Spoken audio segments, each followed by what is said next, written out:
una salvaguarda de los derechos de los trabajadores por ser el grupo social en desventaja, ¿no?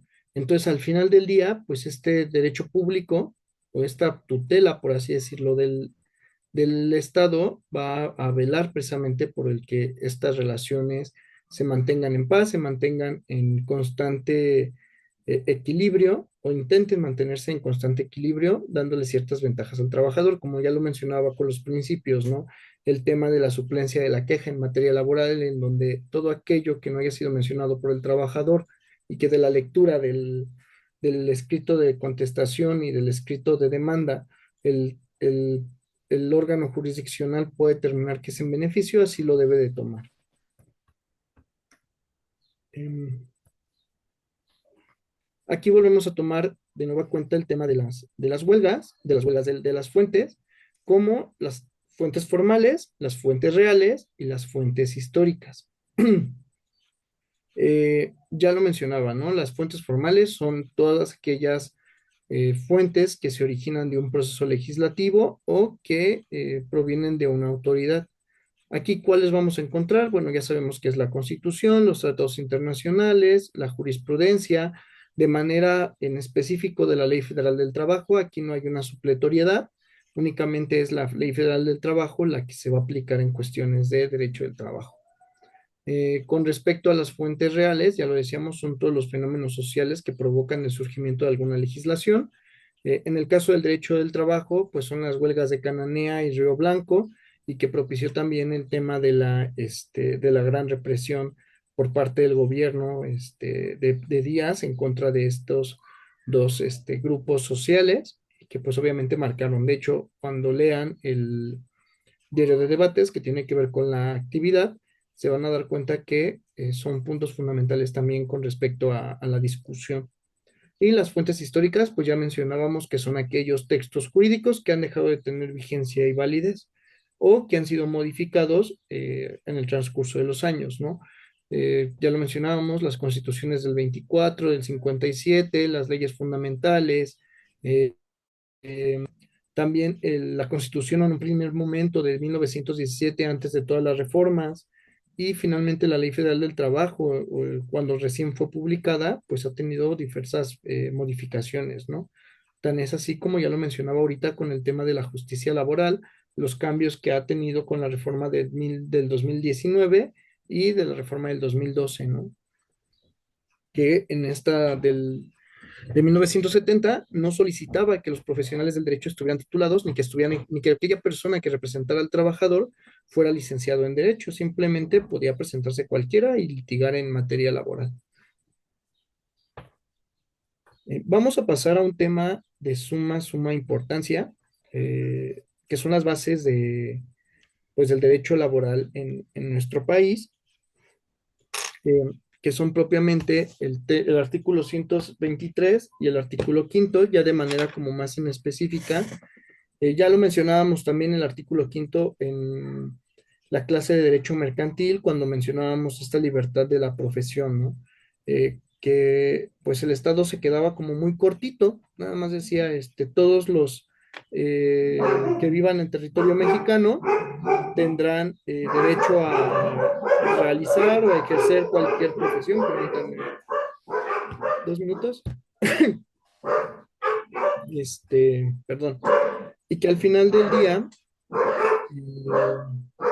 pues se quedó muy cortito la regulación del derecho del trabajo, ¿no? Únicamente se decía, tienen derecho a dedicarse a lo que quieran, siempre y cuando tengan un objeto lícito, siempre y cuando tengan capacidad, pero pues se quedaba muy corto. Llega el artículo 123 a establecer los límites necesarios para los derechos de los trabajadores. Aquí, ¿qué podemos decir del artículo quinto? Tenemos, obviamente, pues ya les decía yo, la libertad del trabajo, que es algo que se mantiene. Se hace una prohibición expresa de los trabajos obligados, es decir, estos trabajos que hay un vicio de la voluntad en el sentido de que no son trabajos a los que una Sí, persona quiera dedicarse, sino más bien pueden ser producto de una deuda, como anteriormente se ahora te toca hacían, a ti. pueden ser producto también como de un tema Ahora te toca a ti.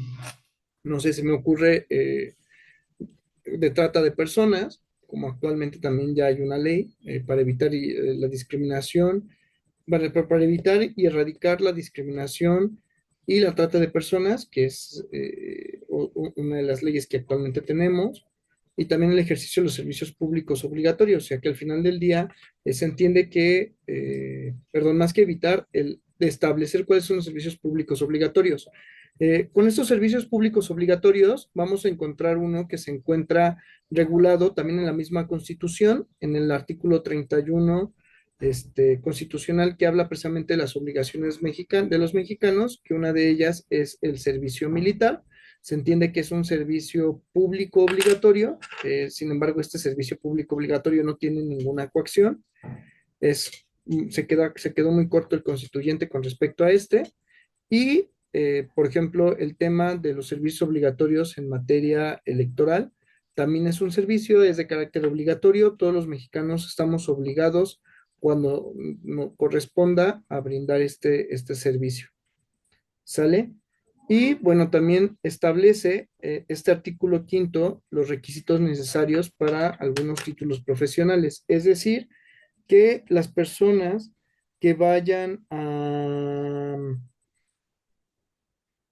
que vayan a ejercer una determinada profesión, tienen que acreditar que están preparados para ejercer la misma.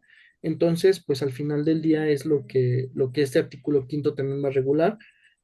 Cuando ustedes se titulen, primero sea Dios, eh, la Dirección General de Profesiones va a tomar la ley secundaria de este artículo quinto para poderles emitir esa cédula profesional electrónica y que regula propiamente cuál va a ser el proceso y cuáles son las características que todas las escuelas deben de tener también una partecita para poder acreditar que una persona está preparada para ejercer esta determinada profesión. Ahora sí vamos al artículo 123. Aquí es súper importante que veamos y comprendamos cuáles son los apartados en los cuales nos vamos a ver inmiscuidos. El artículo 123 reconoce dos naturalezas de relaciones de trabajo. El apartado A, perdón, que es el que va a ver todo lo que tenga que relacionarse con las relaciones obrero-patronales entre particulares. Y el apartado B, todas las relaciones obrero-patronales que tengan que ver con el Estado. Son diferentes maneras de entablar una relación laboral, son diferentes formas de encontrarse trabajando. Encontramos por una parte las relaciones particulares y en otra una forma en la que el Estado deja de ser autoridad y pasa a fungir, por así decirlo, como particular, que es algo que posteriormente irán viendo en el tema del derecho administrativo con respecto a aquellas funciones cuando de pronto el Estado deja de ser una autoridad y pasa a ser un particular o a ejercer ciertas actividades como particulares, ¿no? Podemos verlo, no sé, en las empresas de carácter estatal. Tenemos de ejemplo a Pemex, tenemos de ejemplo a CFE, que son empresas paraestatales que brindan un servicio, realizan ciertas actividades como un particular y, y que pues al final del día forman parte del patrimonio del Estado, ¿no? Entonces, estas dos empresas son como de las pocas que quedan, o de las únicas que quedan, si no mal recuerdo, en materia de cuando el Estado forma a pasar a ser un particular y no una autoridad. Entonces, pues bueno, vamos a tener ahí una relación bastante diferente, ¿no? O igual los servidores públicos de la Administración Pública Federal, que pues ya sea del Poder Judicial, del Poder Ejecutivo, del Poder Legislativo, pues que al final del día se tienen que ceñir a lo que señala este apartado B. ¿Qué es lo que nos vamos a encontrar primero y de cajón en el apartado A? Eh, Vamos a tener un establecimiento de una jornada laboral. Actualmente, y es lo que están muchos preguntando con respecto a la jornada laboral, que se está planteando en el Congreso, en específico en la Cámara de Diputados, si no mal recuerdo, con respecto a las jornadas. Si pusieron un poquito de atención con respecto al tema de las jornadas, se reconocía una jornada máxima de 8 horas. Eso sigue a la actualidad después de esas jornadas extenuantes de 18 que se dieron durante la Revolución Industrial y todo. Se reconocen únicamente como jornadas legales las jornadas de 8 horas en jornadas diurnas. Este, para los trabajadores, únicamente es una jornada legal la de 8 horas diarias y 48 horas por semana y gozando de un día de descanso. ¿Sale? Esta es al final del día una jornada legal. Para el caso de los trabajadores nocturnos, se va a reducir esta jornada en el entendido de que justo se está realizando en un horario laboral que no es el propio para trabajar, que normalmente se ocupa para descansar. Entonces, la jornada mínima que van a tener estos trabajadores es de 7 horas diarias y 42 horas a la semana. Buenas tardes. Sí, Misael,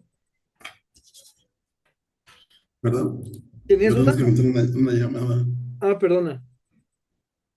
Entonces, pues tenemos esta regulación de estas dos jornadas. ¿Sale? Eh, por lo que hace a la edad mínima para laborar, perdón, la Ley Federal del Trabajo y la Constitución establecen que son los 16 años y que en el trabajo de contratar a menores se necesita tener un permiso de parte de los tutores o de los que tienen la guardia y custodia de este menor, es decir, de sus padres.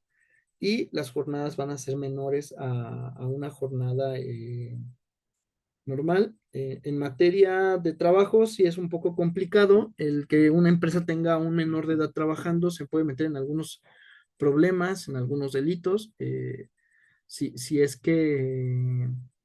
si es que se presentan estas situaciones. Al final es necesario que pues cuando se contrate un menor de edad, pues se cumplan con los requisitos de ley que también que establece la Ley Federal del Trabajo y que se cumpla lo que dice la Constitución. ¿Sale?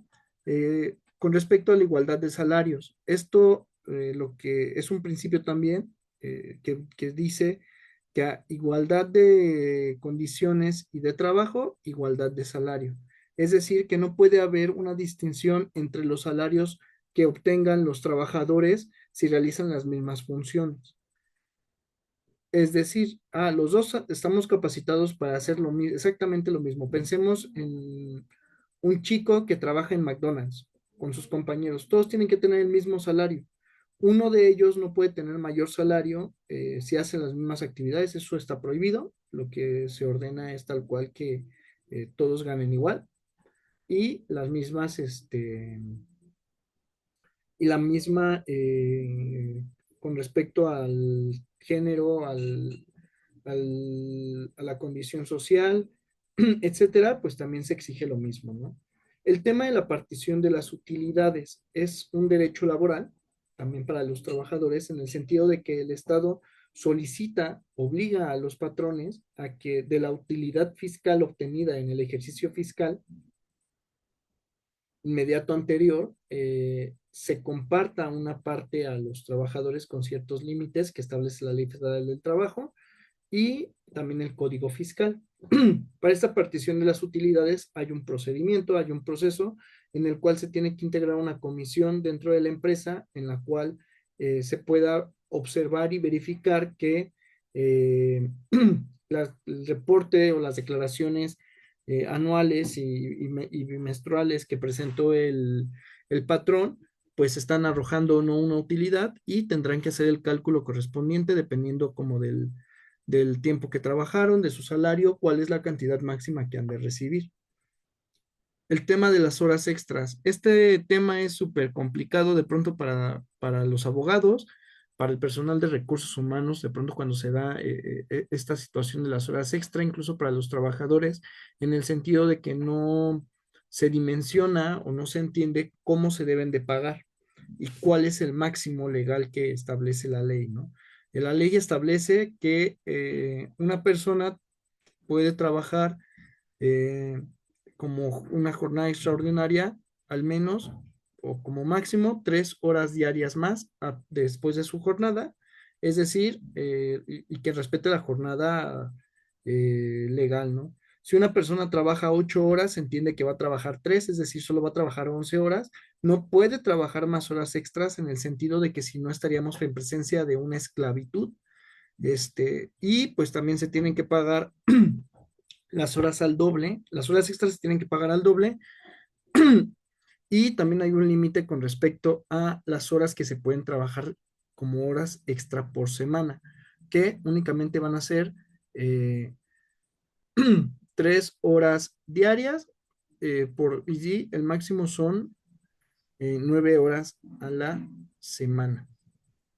No, sí, perdón, 9 horas a la semana, es decir, únicamente pueden trabajar eso, no puede haber como un mayor excedente y se tienen que pagar conforme la ley lo establezca. También se establece aquí el tema del Infonavit. Ya mencionábamos cuando tocábamos la parte histórica, la creación del Instituto Mexicano del Seguro Social, que es el encargado de brindar seguridad social a los trabajadores, y también el Infonavit es un instituto que se encarga propiamente de ofrecer ciertas libertades en cuanto a, más que libertades, ciertos derechos en cuanto a la adquisición de un bien inmueble para los trabajadores y a partir de qué, de las aportaciones que realicen los trabajadores, el patrón y el Estado. La forma en que el Infonavit y el IMSS adquieren sus fondos es a partir de las aportaciones de seguridad social, que es una contribución. Es una contribución tripartita en la que el Estado, el trabajador y el patrón eh, pagan una cantidad equitativa con respecto a estas aportaciones y a partir de aquí es de donde sale el recurso que va a obtener el Infonavit, el IMSS, para poder brindar estos servicios. Y también tenemos un capítulo directo de los accidentes de trabajo, de los riesgos de trabajo, que obviamente, pues lo que están buscando es precisamente el catalogar cómo va a ser tratado el trabajador con respecto a la pérdida o a una enfermedad eh,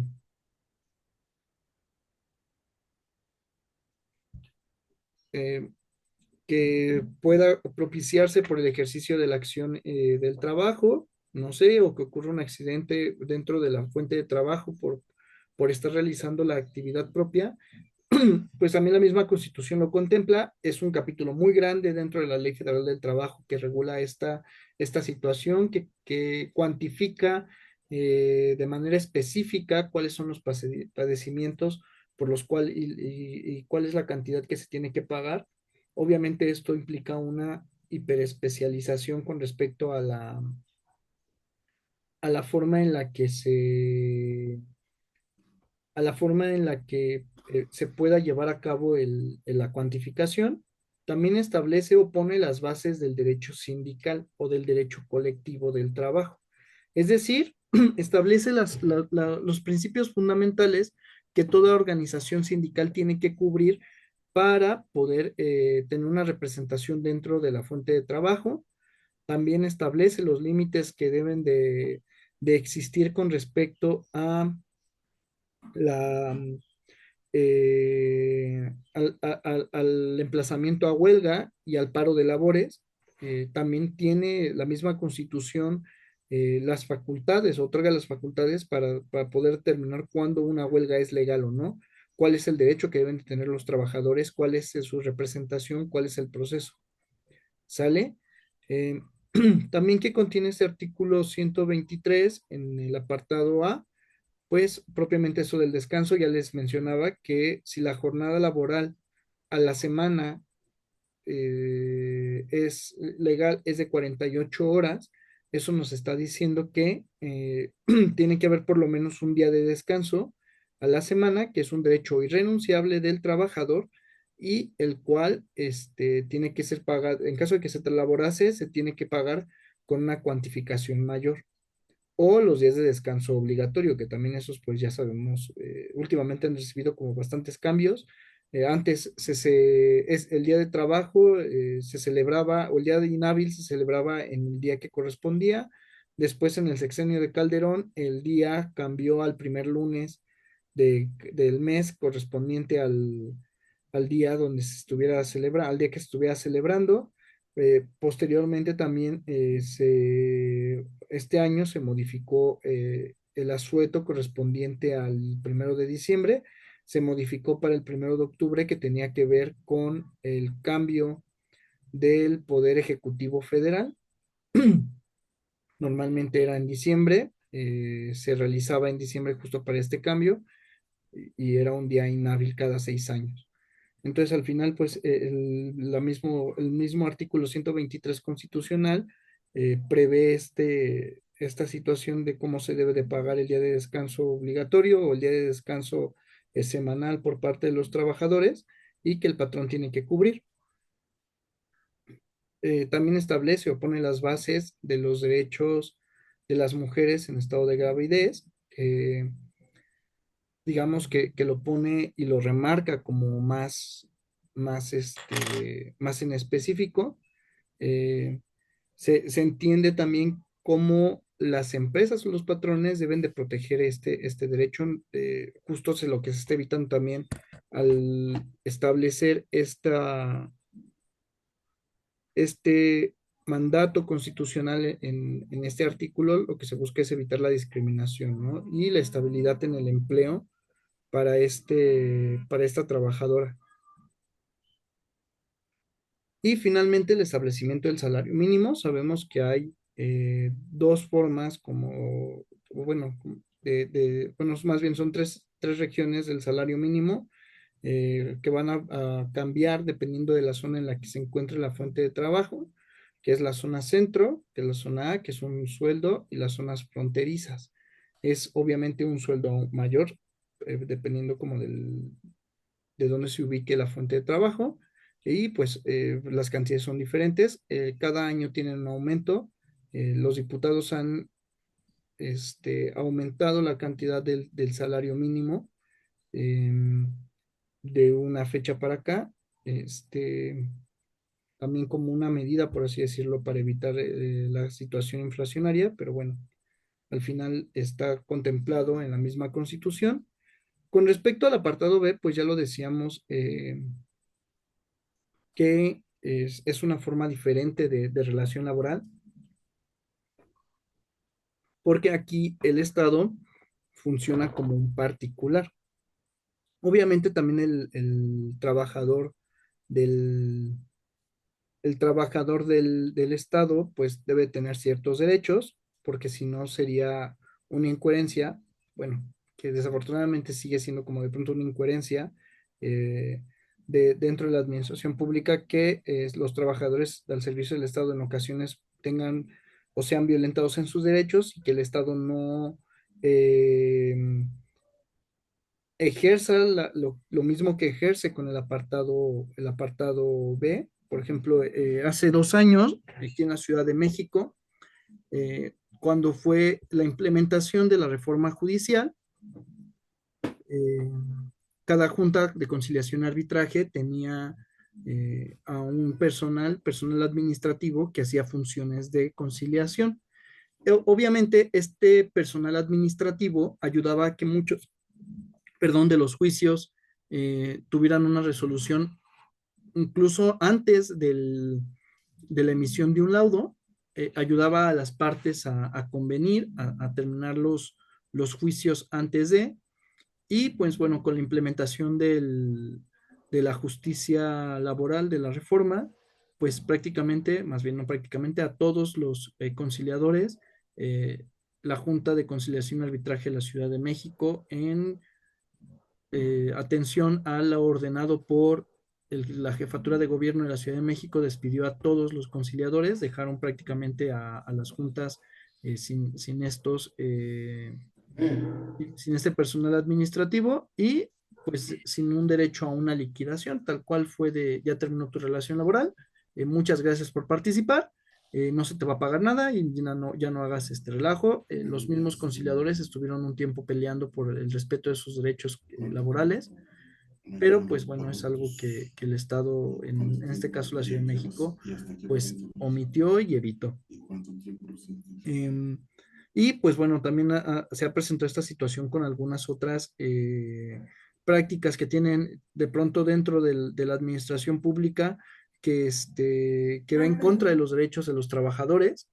Em, Uno de los casos también muy sonado, que fue la desaparición de la empresa paraestatal Luz y Fuerza del Centro. Eso también propició de la noche a la mañana un decreto de parte del Ejecutivo, si no mal recuerdo fue Calderón, que eliminó esta paraestatal y obviamente pues los derechos laborales de todos esos trabajadores quedaron volando, tuvieron que ir a demandar ante la Junta Federal de Conciliación y Arbitraje y a la fecha todavía hay muchos juicios que no se resuelven de este asunto, a pesar de que la empresa pues ya se liquidó y pasó a formar parte de lo que es la Comisión Federal de Electricidad.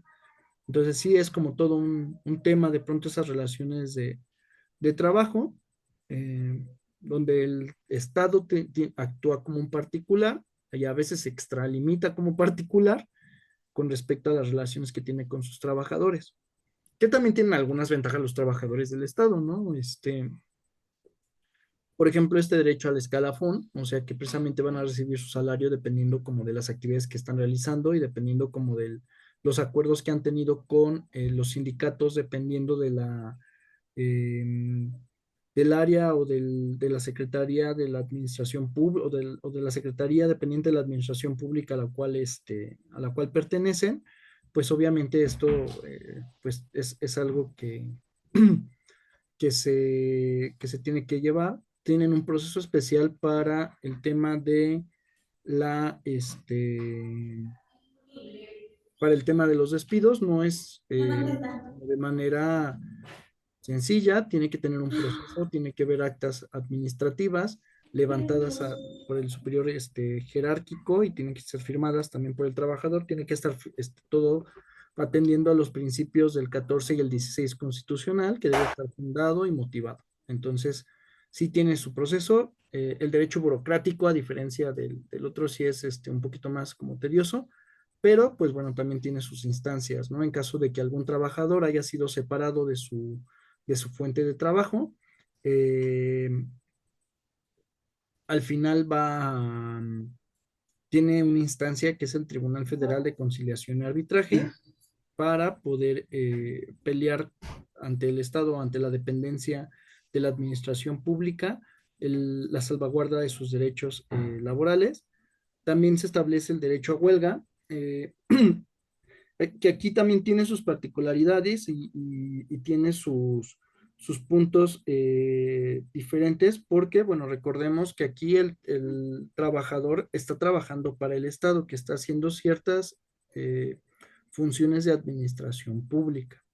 Entonces, si la administración pública no continúa trabajando, puede generar una inestabilidad política, económica y social, que es pues obviamente muy diferente a lo que nos encontramos si estamos hablando de una huelga realizada en una empresa o realizada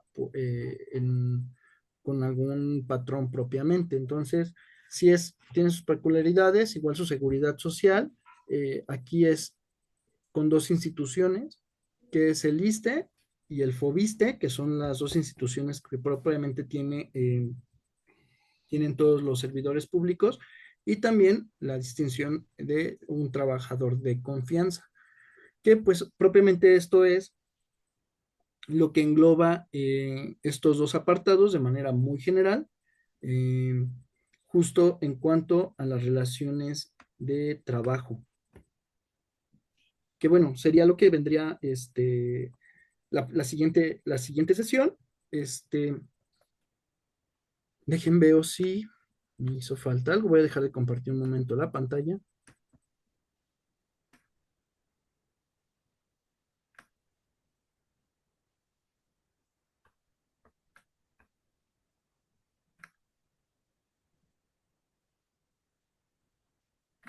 solo para verificar que no se me está olvidando algo.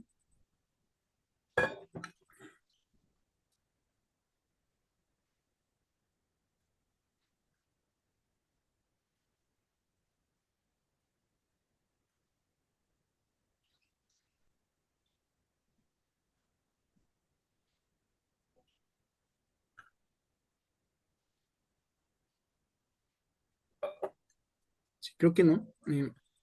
Sí me parece importante que veamos un videíto que va a venir también en su material que va a estar que voy a subir y en las en, en la plataforma, justo que fue con motivo de la conmemoración de la promulgación de la Constitución de 1917. Fueron pequeñas cápsulas que hizo el Canal 11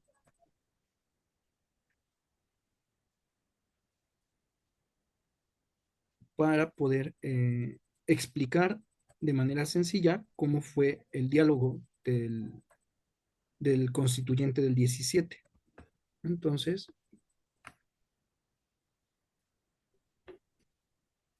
vamos a ver este video. Ya me recordó muy amablemente esto que ya la sesión va a caducar, entonces yo creo que nada más veríamos eso. Igual la actividad va a ser justo que lean el diario de debates del artículo 123. eh, Así es que váyanlo buscando. También les dejé allí la liga para que lo puedan, 123, la tabla justo de cómo quedó 123 y posterior cómo quedó actualmente. Entonces, vamos a concluir.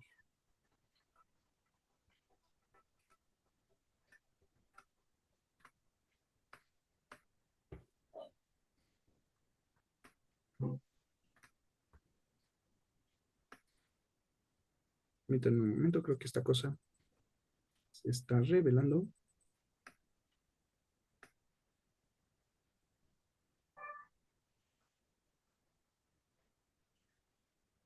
¿Sí se logra visualizar bien, Isael? Sí, sí, sí. Ok, perfecto.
Voy a cerrar esta y abrimos